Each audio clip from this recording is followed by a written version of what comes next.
لبيك اللهم لبيك لبيك لا شريك لك لبيك إن الحمد والنعمة لك والملك لا شريك لك.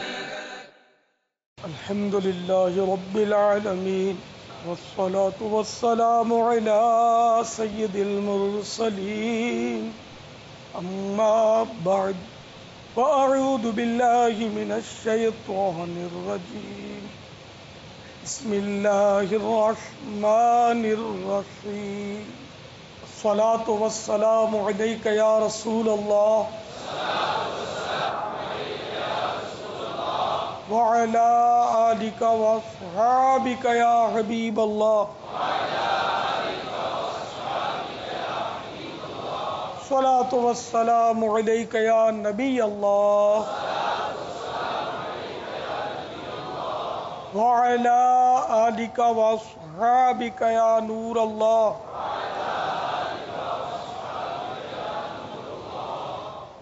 فرمان مصطفیٰ صلی اللہ تعالی علیہ وآلہ وسلم، جس نے مجھ پر 10 مرتبہ صبح اور 10 مرتبہ شام درود پاک پڑھا اسے قیامت کے دن میری شفاعت ملے گی.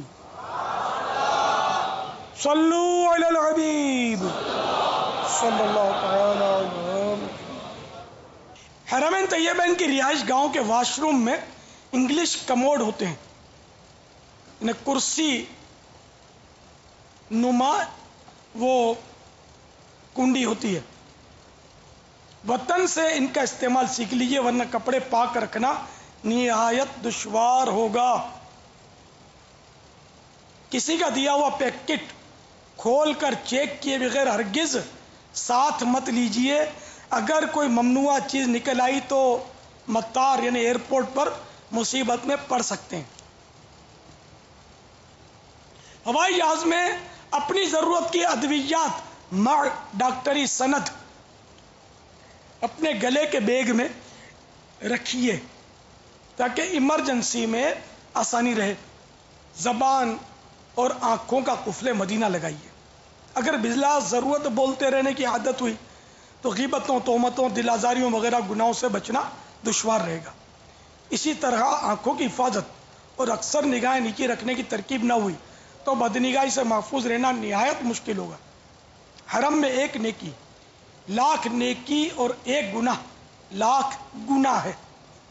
حرم سے مراد صرف مسجد الحرام نہیں، تمام حدود حرم ہے. حدود حرم بہت وسیع ہے، غالباً 127 کلومیٹر کے ایریا کو یہ کور کیا ہوا ہے حرم شریف. اب یہ گھٹتے بڑھتے رہتے ہیں، وہ سرنگیں بن رہی ہیں اور پہاڑ ہٹ رہے ہیں اور عمارتیں اور سڑکیں بن رہی ہیں، وہ جنگلیں صاف کر کے، تو وہ ہو سکتا ہے کہ تعداد میں کمی بیشی ہو. تو اصل تعداد کی حدیثیں بتا دی گئی ہیں، ان کی جو جگہیں بتا دی گئی ہیں. اب ایک ہی جگہ ہے فیضان مدینہ، اس میں گلیوں سے آئیں گے تو کم گز کا فاصلہ پڑے گا، مین روڈ سے گھومتے ہوئے آئیں گے تو زیادہ فاصلہ بنے گا، اگرچہ پہنچیں گے جلدی گاڑی کے ذریعے. تو یوں جو نشانات حدیثوں میں بتائے گئے وہی اصل حدیں ہیں حرم کی. تو اب یہ وہاں مسجد الحرام میں بھی گناہوں سے بچنا دشوار ہی نہیں، دشوار ترین ہے، یہ بتا دوں. اس لیے کہ وہاں مردوں عورتوں کا اختلاط یعنی بالکل مکسچر ہوتا ہے، ملی ہوئی ہوتی ہے. صحیح میں بھی مرد اور ایک دوسرے سے ٹکرانے کا بھی حساب کتاب وہاں ممکن رہتا ہے. اب ایسی صورت میں ہے بہت دشوار. اب کعبے کی زیارت عبادت ہے، لیکن ایسے رش کے موقع پر کئی ایسے اینگلز بنیں گے کہ جہاں سے اگر آپ بیٹھ کر کعبے کو دیکھنا چاہیں گے نا تو پہلے یہ عورتوں سے ٹکرائے گی آپ کی نظر، اور وہ عورتوں سے ٹکراتی ہوئی کعبے کی طرف، کعبے تک پہنچے گی. اب یہاں غور کر لیجئے کہ کعبے کی زیارت ایک افضل کام ہے، اور قصدن عورت پر نظر ڈالنا یہ حرام قصدن.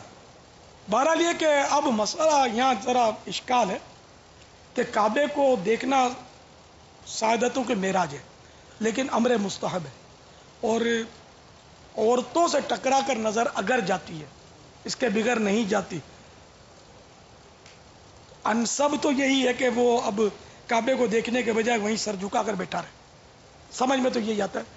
لیکن اب اس کے باوجود جو دیکھ رہا ہے اور عورتوں کو بھی دیکھ رہا ہے اور ساتھ میں کعبہ بھی دیکھ رہا ہے، یہ کس چیز کا ارتکاب کر رہا ہے؟ کیونکہ اتنا رش ہوتا ہے کہ اب ہاں ایسے اینگل سے اگر وہ بیٹھنا اس کے لیے ممکن ہو کہ صرف کعبہ نظر آتا ہے، حج کے سیزن میں ہے دشوار، تو طواف تو عورتیں کر ہی رہی ہوتی ہیں، اگرچہ اکثر عورتیں اپنے بدن کو چھپائے ہوئے ہوتی ہیں، لیکن پھر بھی کلائیاں کھلی ہوتی ہیں، بہت سیوں کی کلائیاں کھلی ہوتی ہیں۔ کلائی کو بھی دیکھنا حرام، عورت کی، غیر عورت کی، اجنبیہ کی۔ اب یہاں ہے مطلب اب یہ تو علماء ہی فیصلہ کریں گے کہ کیا ہو سکتا ہے یہاں، کیونکہ یہاں ایسی دشواری ہے جیسے ضرورتاً وہ کام والی کے لیے رخصتیں ہیں، آیا یہاں بھی ہوں گی یا نہیں، یہ تو ظاہر علماء ہی فرمائیں گے۔ خیر یہ سمجھ میں آتا ہے کہ اگر وہاں عورتوں کو دیکھے بغیر کعبے کی زیارت ممکن نہیں ہے تو پھر تو وہاں سر جھکا کر ہی بیٹھے، اور جب ایسی صورت پیدا ہو کہ بغیر کسی عورت پر نظر پڑے کعبے کی زیارت کی سعادت مل سکتی ہے تو ضرور حاصل کریں۔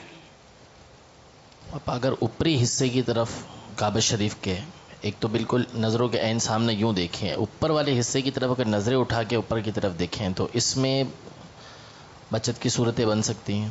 دیکھو اب یہ بیٹھا ہے، اب آنکھ یوں اٹھائی تو یہ عورتوں سے یوں ٹکرا کر اوپر پہنچی نا، یا تو آنکھ بند کر کے یوں کھولے، اب یہ کرے گا کون؟ تو وہاں جا کر تو سجکا ہی نہیں پڑتا کسی کو، وہاں تو ایسا بے باک ہوتے ہیں عورتوں کے معاملے میں کہ خدا کی پناہ، جن کا ذہن نہیں ہوتا نا وہ بالکل بے باک ہوتے ہیں۔ اچھا ایک کمرے میں بدقسمتی سے وہ حاجیوں کو جو مکانات دیے جاتے ہیں اس میں مرد عورتیں ایک ہی کمرے میں ہوتے ہیں۔ اب جیسے کہ آپ اپنی بچوں کی امی کے ساتھ گئے، اب پورا کمرہ تو آپ نہیں لے سکتے نا، تو ظاہر 2 بیڈ آپ کو ملے، یہ اپنی ہمشیرہ کے ساتھ گئے، ان کو بھی 2 بیڈ مل گئے، یہ اپنی امی کے ساتھ گئے تو اس طرح وہ ان کو 2 بیڈ مل گئے، ایک کمرے میں سمجھو کو 10-12 کا یہ غرفہ یا کمرہ ہے۔ وہ اب اس میں 3-4 عورتیں جو سب ایک ہی اس کی محرم ہے، باقی سب ایک دوسرے کے نامحرم ہیں، یہ سب ایک ہی کمرے میں رہتے ہیں، وہاں اب کیا کرے آدمی؟ یہاں ایسی دشواری ہے کہ جس کی انتہا نہیں، آدمی بچ ہی نہیں سکتا، ایسے حالات ہیں۔ اب اس میں جو سمجھدار ہوں اور وہ ترکیب بنا لیں کہ کچھ حاجیوں سے مشورہ کر کے کہ صرف مرد ایک کمرے میں کر دیں، عورتیں ایک کمرے میں کر دیں حاجنے، یہ ایک صورت ہو سکتا ہے کرتے ہوں گے، یا اپنی عورت پر اتنی اس کی ترکیب مضبوط ہو کہ وہ ہر وقت ایسا مضبوط شرعی پردہ رکھے کہ کوئی اس کو دیکھ نہ سکے۔ احرام میں اور دشواری ہو جائے گی، چہرہ، اور چہرے پر آڑے یہ کب تک بیچاری رکھے گی؟ تو اس کو چہرہ کھلا رکھنا جائز ہے، غیر مرد کے لیے امتحان۔ اب آپ نہیں دیکھنا چاہتے لیکن اب اگلے کی عورت ساتھ ہے، اس کمرے میں آپ کو جگہ ملی، آپ کرو گے کیا؟ یہی حال مینا شریف میں،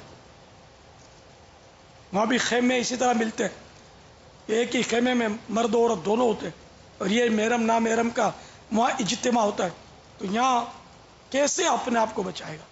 تو یہ ساری صورتیں دیکھ بھال کر سوچ سمجھ کر اس کا انتظام کر کے بندہ جائے۔ مینا کے خیمے میں تو ہم لوگ اس طرح حل کرتے تھے کہ خیمے والوں کو سمجھا بجھا کر یا تو اپنا خیمہ الگ کرتے تھے ترکیب لے کر۔ پرائیویٹ کا جو کاروان والے ہیں ان کے تقریباً خیموں میں عورتیں اور مرد الگ ہی ہوتے ہیں الحمدللہ۔ اب یہ گورنمنٹ اسکیم والوں کا نہیں پتا، ورنہ اکثریت جہاں بھی معلومات کی ہے اب ان کا ترکیب بن گئی ہے، ماشاءاللہ آپ کی طرف سے بھی ترکیب کئی سالوں سے ہے، تو اب یہ عورتوں کا اور مردوں کا خیمہ الگ ہی ہوتا ہے۔ کبھی اب ایسا کئی سالوں سے دیکھا نہیں گیا کہ کوئی ایسا خیمہ ہو جس میں دونوں کا اختلاف۔ رفیق الحرمین میں بہت پرانا جی لکھا پاپا ہوا ہے، آپ کی بہت پرانی ترکیب۔ تو یہ اپنے چلو ہم اپنے یہاں کے ماحول کو نہ روئیں نا. ہند والے بھی تو سفر کرتے ہیں, پھر دنیا بھر کی قومیں سفر کرتی ہیں, اور ذہن نہیں ہوتا اتنا. مطلب اللہ تعالیٰ اپنے فضل و کرم سے بے حساب بخش دے کہ حج کرنے جائیں تو بھی گناہوں سے کیسے بچیں, عمرہ کرنے جائیں گناہوں سے کیسے بچیں, طواف بغیر گناہوں کے کیسے ہو جائے, صحیح گناہوں کے بغیر کیسے ہو جائے. اس میں بہت آزمائش ہے, ایمانداری کی بات ہے, بہت آزمائش ہے, قدم قدم پر وہاں آزمائش ہے. اگرچہ بغیر نیت کے کسی عورت پر نظر پڑ گئی اور فوراً لوٹا لی, گناہگار نہیں ہے, لیکن یہ چاروں طرف عورتیں ہی عورتیں. لیکن ایسی صورت میں رعایتیں ہیں, ایسا نہیں ہے کہ وہ ہر صورت میں گناہگار ہی ہوگا, رعایتیں ہیں.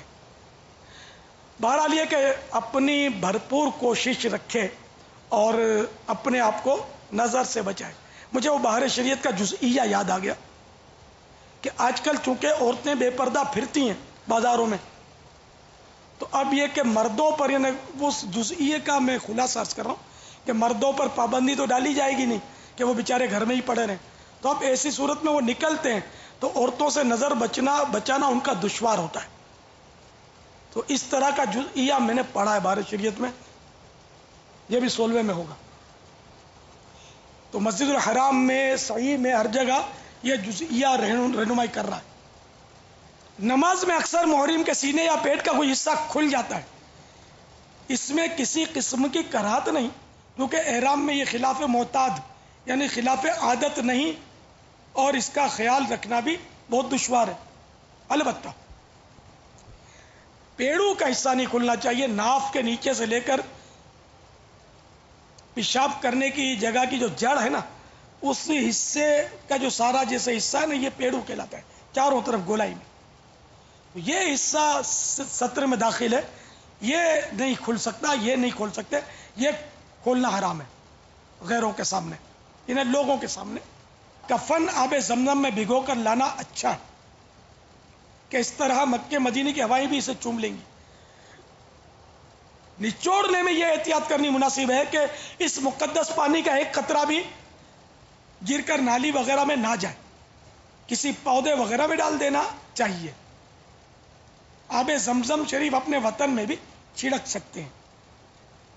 طواف و سعی کرتے ہوئے بعض اوقات حج کی کتابوں کے اوراق گرے پڑے نظر آتے ہیں, ممکنہ صورت میں ان کو اٹھا لیجئے, مگر طواف میں کعبے کو پیٹھ یا سینہ نہ ہو, اس کا خیال رکھیے. البتہ کسی کی گری پڑی رقم یا بٹوا وغیرہ نہ اٹھائیے. چند برس پہلے ایک پاکستانی حاجی نے دوران طواف ہمدردی میں کسی کی گری ہوئی رقم اٹھائی. رقم والے کو غلط فہمی ہوئی اور اس نے پولیس کے حوالے کیا اور بیچارہ عرصے کے لیے جیل میں ڈال دیا گیا. یہ حکایت مجھے کسی نے سنائی تھی. حجاز مقدس میں ننگے پاؤں رہنا اچھا ہے, مگر گھر اور مسجد کے حمام اور راستے کی کیچڑ وغیرہ میں چپل پہن لیجئے. نیز گرد آلود اور میلے کچلے پاؤں لے کر مسجدین کریمین بلکہ کسی مسجد میں بھی داخل نہ ہو. اگر صفائی نہیں رکھ سکتے تو بغیر چپل مت رہیے. مستعمل یعنی استعمالی چپل پہن کر بیسن پر وضو کرنے سے احتیاط کیجیے کہ اکثر نیچے پانی بکھرا ہوتا ہے. اگر چپل ناپاک ہوئے تو اندیشہ ہے کہ چھینٹے اڑ کر آپ کے لباس وغیرہ پر پڑیں. یہ ذہن میں رہے کہ جب تک چپل یا پانی یا کسی بھی چیز کے بارے میں یقینی طور پر نجس یعنی ناپاک ہونے کا علم نہ ہو, وہ پاک ہے. مینا شریف کے استنجا خانوں کے نل میں عام طور پر پانی کا بہاؤ کافی تیز ہوتا ہے, پریشر بہت ہوتا ہے, لہذا تھوڑا تھوڑا کھولیے تاکہ آپ چھینٹوں سے محفوظ رہ سکیں. مدینہ کے 5 حروف کی نسبت سے سامان کے بیگیج کے لیے 5 مدنی پھول. نمبر 1, دستی سامان کے لیے مضبوط ہینڈ بیگ. نمبر 2, لگیج کروانے کے لیے بڑا بیگ لیجئے. اس پر بڑے مارکر پین سے نام و پتہ اور فون نمبر وغیرہ لکھ لیجئے، نیز کوئی نشان لگا لیجئے. اب مثلا اسٹار بنا لیا، چاند تارا بنا لیا. مزید اپنے بیگیج کے لوہے کے حلقے وغیرہ میں رنگین کپڑے کی دھجی یا لیس کی چھوٹی سی پٹی نمایاں کر کے باندھ دیجئے. نمبر 3، بیگ پر تالا لگا لیجئے، مگر ایک چابی احرام کے بیلٹ کی جیب میں اور ایک دستی بیگ میں یعنی ہینڈ بیگ میں رکھ لیجئے، ورنہ چابی گم ہو جانے کی صورت میں جدہ کسٹم میں بڑے بڑے قینچوں کے ذریعے کاٹ کر بیگ کھولتے ہیں. آپ اس سے ٹینشن میں آ جائیں گے. نمبر 4، اٹاچی کیس یعنی دستی بیگ کے اندر بھی نام، پتے اور فون نمبر کی چٹ ڈال دیجئے. دونوں ٹرالی بیگ یعنی پہیے والے ہوں تو سہولت رہے گی. بابا بیگ لینے میں ذرا تاکید فرما دیں گے. بیگ اب لاکھوں روپے خرچ کیے، بیگ لینے میں 2 پیسے ایسے دیکھتے کہ بعد میں وہ بیگ ہاتھ میں اٹھانے کے بجائے سر پر اٹھا کے گھومنا پڑتا ہے. وہ ہاتھ میں اٹھانے کے قابل ہی نہیں رہتا، ہینڈل ہی نہیں ہے، وہ سر پر اٹھا کے گھوم رہے اس کو. ہم جب چل مدینہ قافلہ بناتے تھے نا تو ہم اسپیشلی بیگ جو ہیں یہ اس کے بناتے تھے، تال پتریوں کے بنواتے تھے تاکہ بالفرض اس کو احد شریف پر زیارت کے لیے لے جائے نا کہ چل تو بھی مزے لوٹ احد شریف کے، اور یہ بےتاب ہو کر ہاتھ سے سرک جائے اور لوٹ پوٹ کرتا ہوا کلا بازیاں کھاتا ہوا اگر زمین مدینہ چوم لے تب بھی یہ چاک غریبان نہ ہو. اب یہ اتنا مشکل جو ہے نا انداز، یہ دیکھنے سے پتہ چلے گا. یہ محبت والوں کا انداز یہ سمجھ میں آ جائے گا محبت والوں کو. ہاں بھائی محبت والو، سبحان اللہ. دیوانے بھی یہی ہیں، محبت والے بھی یہی ہیں، سارے یہی ہیں بابا. کیونکہ اگر یہ ریگزین کا ہوا یا کوئی اور اس میں تو ہو سکتا ہے کہ یہ شہید ہو جائے بیگ. وہ آپ نے ٹرالی کا بھی مشورہ دیا نا تو وہ ویل بھی نکل جائے تو اس کی پوری جو فریم ہوتی ہے نا وہ فریم اس کے آگے پیچھے ہو جاتی ہے. اصل مسئلہ یہ کہ وہ چلانا نہیں آتا، چلانا یہیں سیکھ لیں. ٹرالی بیگ، اب یہ ٹرالی بیگ ہے، یہ گھر میں لے کر گھومتے رہیں گے. یہ سنگلاخ زمینوں پر تھوڑی چلے گا، پتھریلی زمینوں پر اور ریگزاروں میں تھوڑی چلے گا. نہ یہ خار مدینہ کی تجلیاں برداشت کر سکتا ہے، نہ تو آپ یہ طریقہ یہ صرف ماربل کے یہ وہ جو چمکدار فرش ہوتے ہیں نا وہ پالش والے، یہ ان پر یہ خرامہ رینگتا ہے، خالی یہ چل نہیں سکتا، یہ رینگ سکتا ہے. باپا یہ جو نگران شورا نے فرمایا نا واقعی یہ اس پر تھوڑا سا خرچ کر لیا جائے. بیگ جس کا ٹوٹ جاتا ہے نا وہ حاجی اتنا پریشان ہوتا ہے. جدہ ایئرپورٹ پہ جاتے ہی اگر بیگ ٹوٹ گیا تو اب سارے سفر پہ وہ تکلیف میں رہے گا. تو ایک اچھی کوالٹی کا واقعی بیگ دیکھ لیا جائے، مضبوطی اس کی چیک کر لی جائے. یہ کیسے ٹوٹے گا پتہ ہے؟ یہ جب بیلٹ سے جب بیگ آتا ہے نا تو ایک تو انتظار کر رہے ہوتے آدھے گھنٹے 1 گھنٹے تک. یہ جیسے بیگ نظر آتا ہے نا ان کو لگتا ہے کہ ہم کو بہت بڑا خدا، یہ مارتے ہاتھ مار کے جیسے بیگ اٹھاتے نا تو ہاتھ میں آتا ہے، بیگ پھر بیلٹ پہ نکل جاتا ہے. تو انتظار کرتے رہو بیلٹ کا. اب وہ بھاگتے بیگ کے پیچھے. تو یہ اس کی وضاحت بھی کرتے ہیں، ورنہ یہ ٹرالی جو آپ نے فرمایا نا یہ ماربل پر نہ چلے تو یہ کل گلیوں میں ہمارے بیگ نہ چلاتے پھریں. کیا حرج ہے یار؟ کیا حرج؟ صحیح ہے وہ دیوانگی. دیوانہ کر دیا ہے، دیوانہ ہو گیا ہوں. بہرحال یہ کہ اب یہاں ایک مطلب ذہن میں وہ کچھ ہو رہا ہے کہ سارے اچھے بیگ لینے شروع کریں گے تو کوئی میرے ایسا نکما بیگ ہوگا اگر وہ زبان حال سے پکارے کہ اچھوں کے خریدار تو ہر جا پہ ہیں حاجی، یہ کمزور کہاں جائیں جو تم بھی نہ خریدو، تو پھر کیا ہوگا؟ تو ان کمزور کا بھی گزارا ہو جاتا ہے. کوئی نہ کوئی بیچارے جو کمزور حاجی ہوتے ہیں نا تجربہ کار ان کو بھی نواز ہی دیتے ہیں.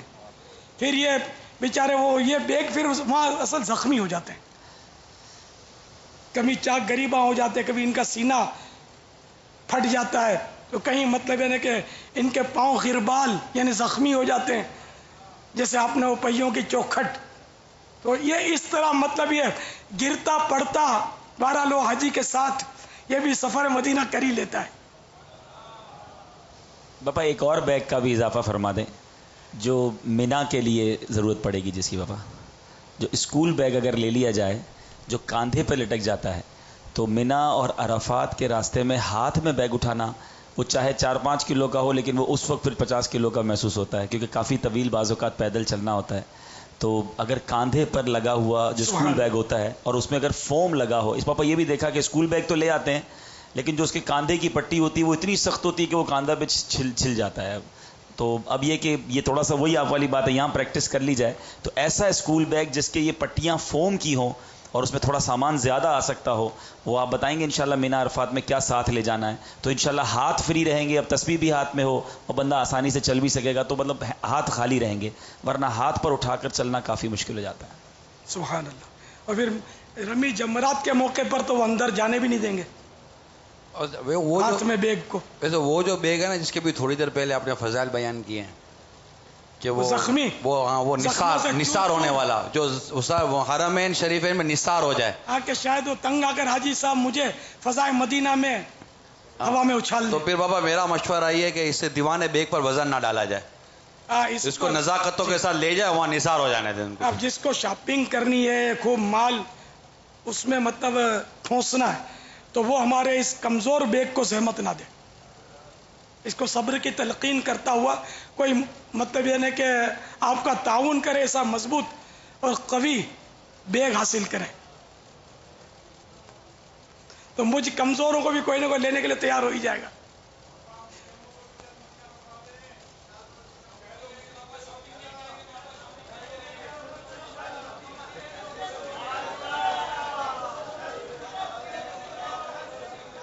صلو علی الحبیب صلی اللہ تعالی علی محمد. غیبت کے خلاف جنگ جاری رہے. نہ غیبت کریں گے نہ غیبت سنیں گے، محبتوں کے چور کفل مدینہ انشاءاللہ.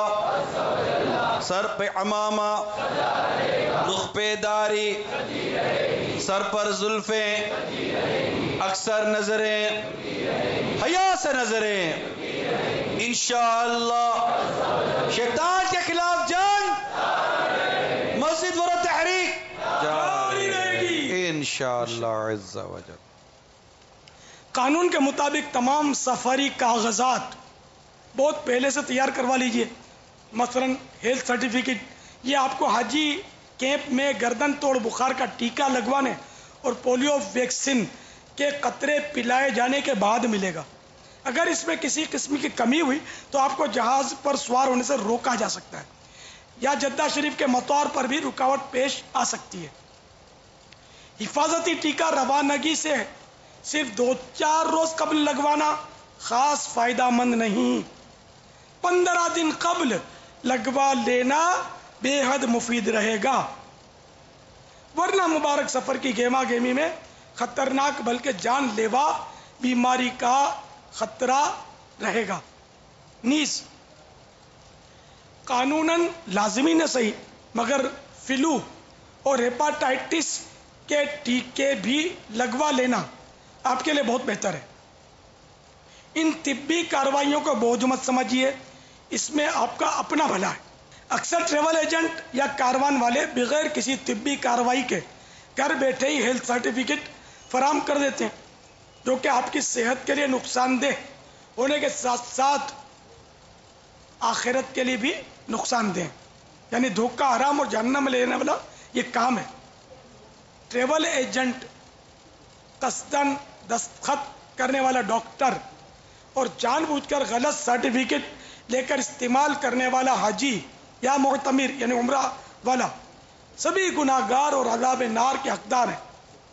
جنہوں نے اس طرح کے کام کیے ہوں وہ سب سچی توبہ کریں. باپا یہ ہیلتھ سرٹیفکیٹ 2 قسم کے ہیں. ایک ہیلتھ سرٹیفکیٹ وہ ہے جو کاروان والے جب حج کا فارم جمع کرواتے ہیں اسی فارم کے اوپر ایک ڈاکٹر کی سرٹیفکیٹ اور اسٹیمپ لگتی ہے جو عموماً حاجیوں کو دیکھے بغیر لگا دی جاتی ہے، جس کی آپ وضاحت فرما رہے کہ نہیں کرنا چاہیے. لیکن ایک یلو کارڈ وہ ہے جس کے لیے ہر حاجی کو حاجی کیمپ میں جانا پڑتا ہے. اس فارم کے جمع کروانے، پاسپورٹ پہ ویزا لگ جانے کے بعد، حج پر جانے سے پہلے، اب وہاں پر جو آپ نے فرمایا گردن توڑ بخار کا ٹیکہ اور پولیو کے قطرے پلائے جاتے ہیں، اس کے بعد اس کو ایک کارڈ ایشو ہوتا ہے. وہ کارڈ بغیر ٹیکہ لگائے اور پولیو ڈراپس پیے نہیں ملتا.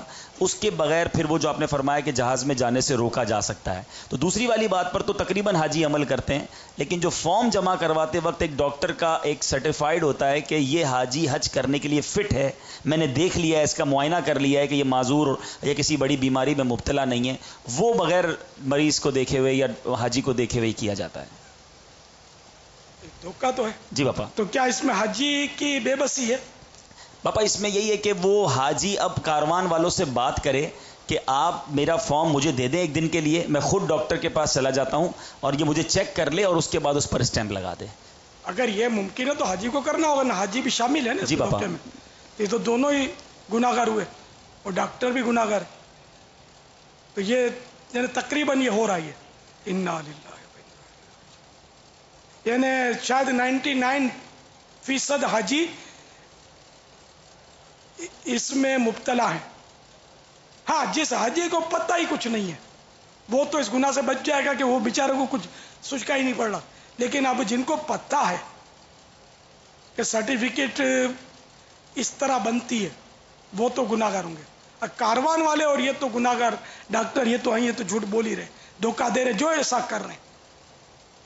اب یہ آپ نے فرمایا تھا نا کہ فارم اس لیے نہیں دیتے کہ وہ ان کے پاس لمیٹڈ ہوتے ہیں، کہ ورنہ وہ فارم ہی ضائع ہو جائے گا. اس کا ایک طریقہ ہے، ایک دن مقرر کر کے ڈاکٹر کو اپنے دفتر میں بلا لیا جائے، ڈاکٹر سے ان کی ترکیب ہوتی ہے، اور سارے حاجیوں کو بھی بلا لیا جائے، وہ حاجیوں کا چیک اپ ہوتا رہے اور ڈاکٹر وہاں سائن کرتا رہے. یہ پاسپورٹ کے لیے بھی اپنے دفتر میں لوگوں کو بلاتے ہیں، حج تربیت کے لیے بھی ایک جگہ جمع کرتے ہیں، تو اس کام کے لیے بھی کر لیا جائے. اچھا تو کاروان والے یہ کر لیں. جی مدینہ یہ ہے نا، جب تک اپنے الٹرنیٹ نہیں بتائیں گے یا حل نہیں بتائیں گے نا تو اس وقت تک مشکل ہے. برابر ہے. اور دوسرا یہ کہ یہ مین وہ چیزیں ہیں باپا جس کا سیکھنے سے کہتے رہتے ہر دفعہ سیکھو علم دین سیکھو، علم دین سیکھو. اور یہ ہمارے مدنی مذاکرے کے اور یہ تربیت اجتماع کے فوائد میں سے ایک فائدہ ہے. اور پہلے سے ٹیسٹ رپورٹ آ جائے تو پتہ چلے نا بابا کہ کیا ہے کیا نہیں ہے. کئی ایسی چیزیں ہیں جو بولنا شروع کرتے ہیں نا تو پھر وہ کاروان والے بھی، جیسے آپ نے فرمایا کہ عورتوں مردوں کے بارے میں کافی پہلے سے لکھا تو اب آپ کو ہمیں فرق لگا، تو اب یہ کاروان والے کہتے رہے نا بھائی ہم اپنے فارم کو خود اٹیسٹ کروائیں گے، تو یہ کاروان والے ہوں، گروپ والے ہوں، ٹریول ایجنٹس ہوں، یہ خود ہی انتظام کریں گے. اب سب بے فکر ہیں تو کوئی وہ بھی نہیں کرتے، لیکن جب آپ بات کریں گے تو پھر ان کو انتظام کرنا بھی پڑے گا. حاجیوں کو چاہیے کہ وہ مطالبہ کریں. بالکل. اور کاروان والے جو مجھے سن رہے ہوں ان کو بھی چاہیے کہ وہ کیوں ایسا کرتے ہیں. ایک اور کاروان والے کا میسج آیا ہے کہ کئی کاروان والے ڈاکٹر کی سائن بھی خود کرتے ہیں، یعنی گویا ڈاکٹر نے ان کو اسٹیمپ دے دی ہوگی تو وہ خود ہی فارم پہ اسٹیمپ مار کے سائن کر دیتا. ابھی کاروان والے کا میسج آیا. ڈاکٹر کیوں دھکا کھائے گا؟ حاجی کی سائن بھی تو خود کر دیتے ہیں، حاجی کو بھی تکلیف نہیں دیتے، خود ہی. دھوکہ در دھوکہ در دھوکہ در دھوکہ. اچھا یہ سب کر کرا کے کیا ہوتا ہے؟ آقا نے کرم فرمایا ہے، آقا نے بلایا ہے. تو کیا آقا نے بلایا یار؟ کیوں یار ایسی بات کرتے ہو؟ اتنے گناہوں کے ذریعے تھوڑی بلایا جاتا ہے.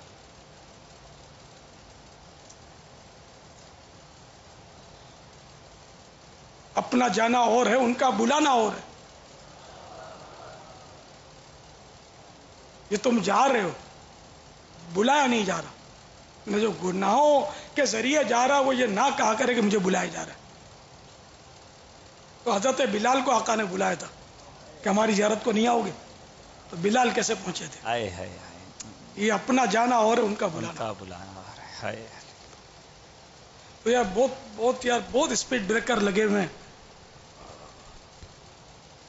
باپا آپ چل مدینہ کا قافلہ اناؤنس کر دیں، انشاءاللہ سارے اسپیڈ بریکر سیدھے کر کے جائیں گے. باپا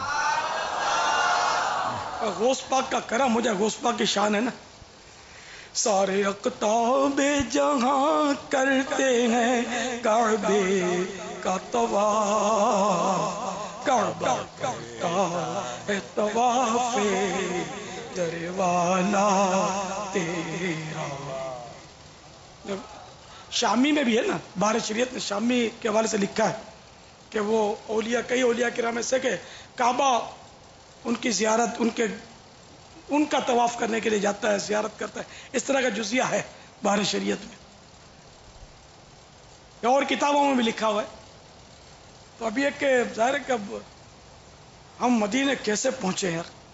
راہ پر خار ہے کیا ہونا ہے، پاؤں افگار ہے کیا ہونا ہے.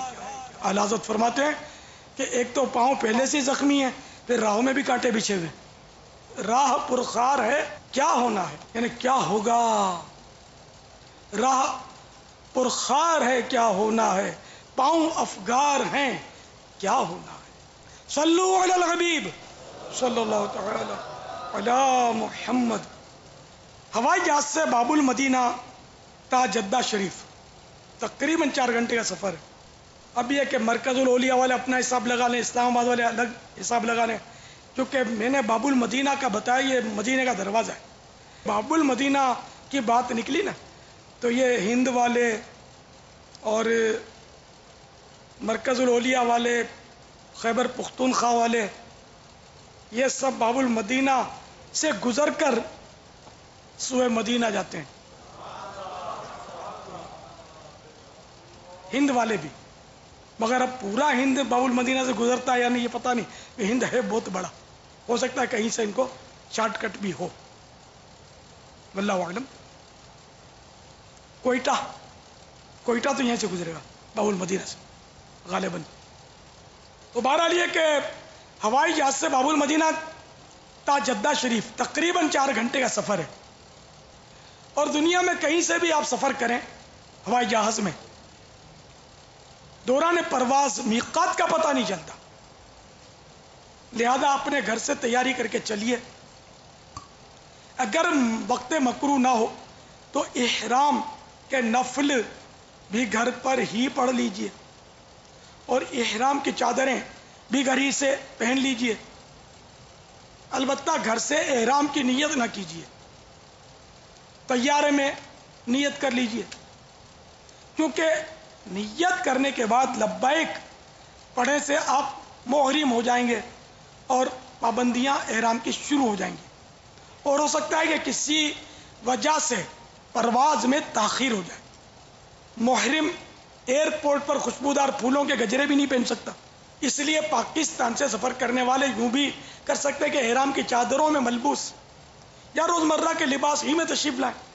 ہوائی اڈے پر بھی حمام، وضو خانہ اور جائے نماز کا اہتمام ہوتا ہے، یہیں احرام کی ترکیب فرما لیجئے. مگر آسانی اس میں ہے کہ جب طیارہ یعنی ہوائی جہاز فضا میں ہموار ہو جائے اس وقت نیت و لبیک کی ترکیب کیجیے. ہاں، جو علم رکھتے اور احرام کی پابندیاں نبھا سکتے ہیں وہ جتنی جلدی محرم ہو جائیں گے انہیں احرام کا ثواب ملنا شروع ہو جائے گا. نیت اور میقات کی انشاءاللہ آگے تفصیلات آ رہی ہیں. خبردار، ہوائی جہاز میں اکثر سینڈ سے تربتر ٹشو پیپر کا چھوٹا سا پیکٹ دیا جاتا ہے. احرام والا اسے ہرگز نہ کھولے. اگر ہاتھ پر خوشبو کی زیادہ تری لگ گئی تو دم واجب ہو جائے گا، کم لگی تو صدقہ. اگر تری نہ لگی، ہاتھ صرف خوشبودار ہو گئے تو کچھ نہیں. تو کاش یہ ایئر لائنوں والے خصوصاً حج فلائٹس میں اس کا خیال رکھیں اور یہ پیکٹ نہ دیں. اور عمرے کے فلائٹس بھی رمضانوں میں تو خاص کر بہت ہوتے ہیں، تو ایسے مواقع پر یا جن کا پتہ ہے کہ یہ عمرے پر جا رہا ہے یا حج پر جا رہا ہے ان کو یہ پیکٹ نہ دیں کہ یہ بیچارے بے خیالی میں ہو سکتا ہے کھول دیتے ہوں اور پھر یہ ان کے لیے ان مسائل کا سامنا ہوتا ہو. اسی طرح پاپا مینا شریف کے اندر بھی کچھ ریسٹورنٹس بن گئے ہیں اب وہاں پر کھانے پینے کے، تو وہاں کھانے پینے والے بھی اپنے کھانے کے دوران یہ ٹیشو پیپر دے دیتے ہیں. ہمارے قافلے والوں کے ساتھ ہی پاپا ہوا تھا، احرام کی حالت میں تھے، کھانا کھایا اور وہ پیکٹ کھول لیا اور وہ حج کران کر رہے تھے تو پھر جرمانے کی ترکیب بنی. تو پاپا یہ ہو سکتا ہے وہاں بھی ہمارے کو ایسے لوگ سن لیں، تو وہاں مینا میں تو پاپا نہ ہی ہوں تو زیادہ اچھا ہے. ہاں مینا میں تو یہ جو ہوٹلز ہوتے ہیں یہ حج کے ان دنوں میں ہی ایکٹیو ہوتے ہوں گے. جی جی. تو وہاں تو ٹیشو پیپر کی حاجت سادے ہونا بغیر خوشبو والے. اب یہ خوشبو والے اصل تو یہ پورے پرفیومڈ. اگر ایسا خوشبودار ٹیشو پیپر ہے کہ جس کی صرف ہاتھ میں مہک آئی، جب تو کوئی دم یا صدقہ نہیں ہوگا، لیکن قصدن خوشبو سونگنا مکروہ رہے گا. اگر وہ تری والے پیکٹ ہیں جیسا ہوائی جہاز میں تری والا ہوتا ہے ایسے ہی ہوتے ہیں، ہاں تو وہی دم یا صدقہ کی صورت جو بتائی وہ یہاں بھی لاگو ہوگی. تو اب جو احرام کھولنے کے بعد ٹنڈ کروا لیا، حاجی نے قربانی کے بعد ٹنڈ جیسے کروا لیا، تو اب یہ 2 راتیں مزید مینا میں گزارنی سنت. اگر پہلے دن وہ ٹنڈ کروا چکا ہے تو کچھ وقت ایسا ملتا ہے حاجی کو جس میں خوشبو کی پابندی اس سے اٹھ چکی ہوتی ہے. تو یوں مطلقاً 5 دن ممانعت نہ رہی ان خوشبودار پیکٹ کی. لیکن ہوٹل والوں کو چاہیے کہ اگر وہ یہ سن رہے ہوں، اللہ کرے کہ کوئی ایسا ہو جو سن رہا ہو اور سمجھ رہا ہو، تو ان کو چاہیے کہ وہ احتیاطاً یہ پیکٹ بند ہی کر دیں، تاکہ جن کی احرام کی پابندیاں باقی ہیں وہ بیچارے ان میں مبتلا نہ ہوں. اور ان میں ہوٹل والوں کا نقصان نہیں بلکہ بچت ہے. ظاہر یہ پیکٹ بھی مفت نہیں بنتا. اور حاجی تو سارے اجنبی ہوتے ہیں تو پیکٹ مطالبہ بھی نہیں کریں گے. اور اگر مطالبہ کریں تب بھی وہ جو بیرا ہوگا اس کو جو پتا ہوگا کہ بھئی ہم کو نہیں دینا ہے، ان کو بتا دیا تو وہ حاجی کو جب بتا دے گا کہ آپ کو خوشبو نہیں لگانی چاہیے تو اس میں کوئی بحث نہیں کرے گا. اغلب گمان یہی ہے، بلکہ شاید تھینک یو بولے گا. اور دعوت اسلامی والا ہوگا تو جزاک اللہ بولے گا. عوام تو تھینک یو بولتے ہیں نا.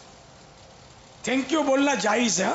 میں تو ایسے ہی وہ جزاک اللہ سے بڑھ کر تو نہیں ہے نا تھینک یو. یہ اللہ آپ کو جزائے خیر دے کہ آپ نے مجھے یہ مسئلہ بتا دیا، توجہ دلا دی. تو اس میں شکریہ بھی ضمناً آ گیا اور دعا بھی اس کو دے دی. اور پیارے آقا صلی اللہ تعالی علیہ وآلہ وسلم کا سب پر احسان ہے. لیکن ہمیں سمجھانے کے لیے یہ ہے کہ جب میرے آقا صلی اللہ تعالی علیہ وآلہ وسلم کے ساتھ کوئی اس طرح احسان کے ساتھ پیش آتا تو جزاک اللہ خیرہ ارشاد فرماتے. باپا اب ایئر لائن والے خوشبو اور گیلا تولیہ بھی دیتے ہیں جہاز میں بیٹھتے ہی فریش کے لیے. وہ ہاٹ واٹر ٹاول کہلاتا ہے، گرم پانی والا تولیہ، اور بعض اوقات اس میں بھی خوشبو ہوتی ہے.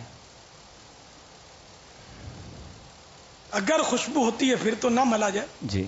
لیکن وہی کہ اگر مہک آئی اور بدن یعنی کہ اس کا جرم نہ لگا، تری نہ لگی، تب تو، مگر پانی کی تری تو لگتی ہے اس میں. اور پھر یہ کہ یوں کرتے ہیں اس سے میل بھی اکھڑے گا، اور میل اگر اتارتا ہے محرم احرام والا تو یہ بھی اس کے لیے مکروہ ہے. سزا نہیں ہے اس پر، کفارہ نہیں ہے، لیکن اس کو اجازت بھی نہیں ہے. تو اس لیے اس تولیے کو بھی نہ ہی پکڑے اور حاجیوں کو یہ تولیہ نہ پیش کیا جائے. ہمارے یہاں نہیں ہوتا پی آئی اے میں، مگر عرب ایئر لائنز میں تو دیکھا ہے، امارات میں تو دیکھا ہے میں نے کہ اس کے اس میں دیتے ہیں. تو اللہ کرے کہ ان میں بھی بہت اردو جاننے والے ہوتے ہیں، پاکستان والے محبت کرنے والے بھی ہیں، تو ان تک بھی میری آواز جاتی ہے. تو اپنی ایئر لائنوں میں حاجیوں کو اور معتمرین کو مہربانی کر کے وہ یہ ہاٹ واٹر والا تولیہ جو ہے گرم پانی والا تولیہ نہ دیں. جدہ شریف کے ہوائی اڈے پر پہنچ کر اپنا دستی سامان لیے لبیک پڑھتے ہوئے دھڑکتے دل سے جہاز سے اتریے اور کسٹم شیڈ سے متصل کاؤنٹر پر اپنا پاسپورٹ اور ہیلتھ سرٹیفکیٹ چیک کروا کر شیڈ میں جمع شدہ سامان میں سے اپنا سامان شناخت کر کے علیحدہ کر لیجئے. کسٹم وغیرہ سے فراغت اور بس کی روانگی کی کارروائی میں تقریباً 6 تا 8 گھنٹے صرف ہو سکتے ہیں. خوب صبر و ہمت سے کام لیجئے. جدہ شریف کے حج ٹرمینل سے مکہ مکرمہ زاد اللہ شرفا و تعظیما کا فاصلہ تقریباً 1 یا 1.5 گھنٹے میں طے ہو سکتا ہے، مگر گاڑیوں کے رش اور قانونی کارروائیوں کے سبب کئی قسم کی پریشانیاں درپیش آ سکتی ہیں۔ بس وغیرہ کا بھی انتظار کرنا پڑتا ہے۔ ہر موقع پر صبر و رضا کے پیکر بن کر لبیک پڑھتے رہیے۔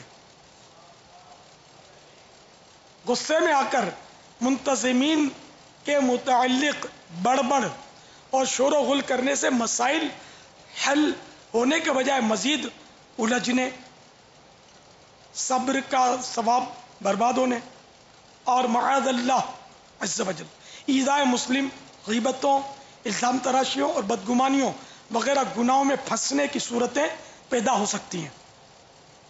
ایک چپ 100 سکھ۔ صلو علی الحبیب صلی اللہ تعالی علی محمد۔ لبيك اللهم لبيك لبيك لا شريك لك لبيك إن الحمد والنعمة لك والملك لا